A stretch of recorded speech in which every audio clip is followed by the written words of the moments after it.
Hello everyone, हे सकाळचं आमच्या इथलं व्ह्यू आहे. सकाळी मस्त जरा कमी ऊन पडलेलं, त्याच्यामुळे छान वातावरण झालेलं. आणि त्याच्यानंतर इकडे हा एवढा पसारा माझा पडलेला, कारण पाण्याने खूप गोंधळ घातलेला. आणि उठल्यावरती पहिल्यांदा मी हे काम करते, कारण आता ऊन एवढं पडतं की आपल्याला तहान लागते, तसं पक्ष्यांनाही लागते.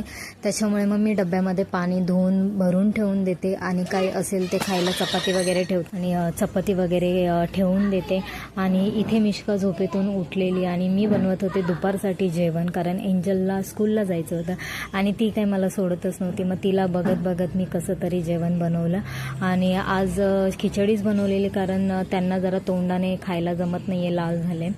आणि संध्याकाळच्या वेळेस एंजल स्कूलवरून आली ना, त्यावेळेस खूप एवढा हवा सुटलेली ना, खूप हवा सुटलेली, कारण कुठेतरी पाऊस पडत असेल. आणि त्याच्यामध्ये हा दोघींचा खूप गोंधळ सुरू होता.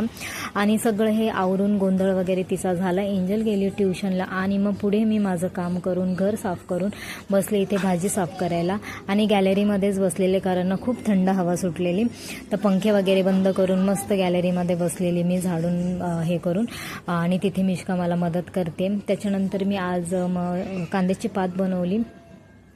जसे आपण नेहमीचे मसाले वापरतो तेच बनवलेले, पण कारण की आमच्या घरामध्ये दोघेजण नॉनव्हेज खात नाही. मला ह्या भाजीमध्ये सुकट घालायचं होतं, पण ते खात नाही. त्याच्यामुळे मग एंजलला आणि तिच्या पप्पाला थोडीशी भाजी मला साईडला काढून ठेवावी लागली. आणि त्याच्यानंतर त्याच्यामध्ये सुकट आणि बाकी सुके मसाले एक्स्ट्राचे तिखट भाजी करून मला दुसरी वेगळी मग परत करावी लागलेली. आणि त्याच्यासोबत मी थोडीशी डाळ पण बनवलेली, कारण मुली खातात आणि त्यांना पण थोडंसं तोंड लाल झालेलं आहे, त्याच्यामुळे तिखट जास्त जमणार नाही आहे. त्याच्यामुळे डाळ पण साईडला बनवलेली.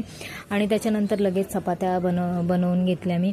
आणि एंजल ट्युशनवरून आली, ती संध्याकाळी गेलेली. तर त्याच्यानंतर मग जेवण वगैरे सगळं आटपलं.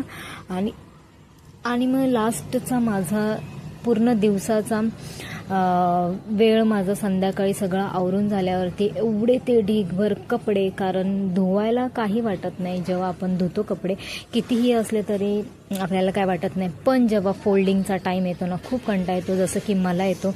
आणि हे माझं हे रोजचं रुटीन झालेलं आहे. मी ना संध्याकाळचं सगळं आवरूनच कपडे, आणि काही फारसे जरा ओले होते, कारण जास्त ऊनच नव्हतं, तर ते जरा बेडरूममध्ये अटकवून ठेवले.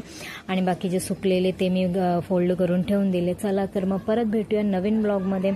माझा मिनी ब्लॉग तुम्हाला आवडला असेल तर नक्की चॅनेलला लाईक करा, शेअर करा, कमेंट करा, सबस्क्राईब करा. Bye, good night. परत भेटूया दुसऱ्या व्हिडिओमध्ये.